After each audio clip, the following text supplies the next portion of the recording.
வணக்கம் நண்பர்களே. இன்றைக்கி நம்ம பார்க்குற வீடியோ என்னென்னா டேபிள் ரோஸ்.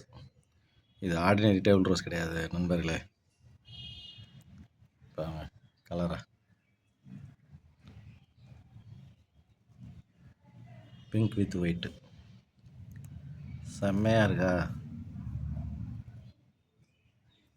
அருமையாக இருக்கும் நண்பர்களே. பார்க்கவே பாருங்க, செடி வளர்க்குறதுக்கு மனசு இல்லாதவங்க கூட வாங்கி செடி வளர்க்கணும்னு நினைப்பாங்க. இதயத்தை வருடிடும். எடுத்து பாருங்க, நம்ம வெள்ளை மயில் கண்ணுட்டா இருக்குது, அதில் மஞ்சள் கலரில் நடுவில் செம்மையாக இருக்கா பாருங்க நம்மளால.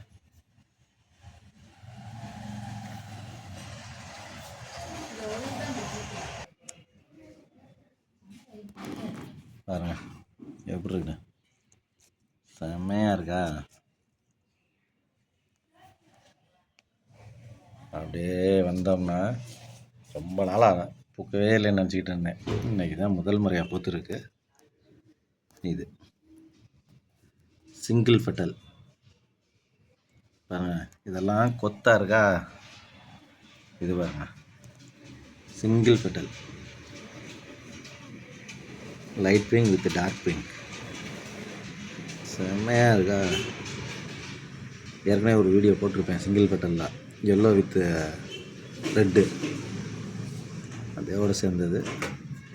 இதெல்லாம் வளர்க்குறது கொஞ்சம் கஷ்டம். பார்க்க டேபிள் ரோஸ்ன்னு சொல்லலாம். எடுத்து இப்போ இது பூத்துருக்குன்னா இன்றைக்கி நான் எடுத்து இன்னொரு தொட்டியில் நான் திருப்பி வைக்கணும். இல்லைன்னா இந்த காம்பு அப்படியே அழுகி போயிடும். அடுத்து அந்த பூ நம்மகிட்ட எங்கே இருக்குன்னே தெரியாது. சொன்னேன்னா ஏற்கனவே வீடியோ போட்டிருக்கோம்னா single pedal yellow with red எப்படி இருக்கு,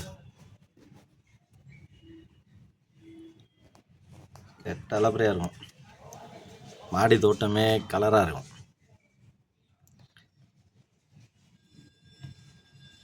பாருங்க நண்பர்களே, ரசிங்க. இது அதுலேயே டபுள் கலர்லேயே, இது சிங்கிள் பெட்டலு, இது கொத்தா இருக்கா.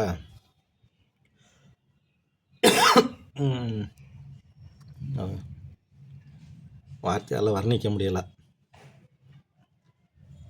இது என்ன விரியனம். இது ஒயிட் வித் பிங்க்கு, விரிஞ்ச பிறகு தெரியும் ஃப்ரெண்ட்ஸ். இது பிங்க் அதிகமாக இருந்து ஒயிட் இருக்குல்ல, அதே போல் இதில் ஒயிட் அதிகமாக இருந்து பிங்க் கம்மியாக இருக்கும். விரியட்டும், வீடியோ போடுறேன். இது தனி எல்லோ. மழை பெஞ்சாலே செடி பூரிப்பாயிரும், அதான் முக்கியமான விஷயம்.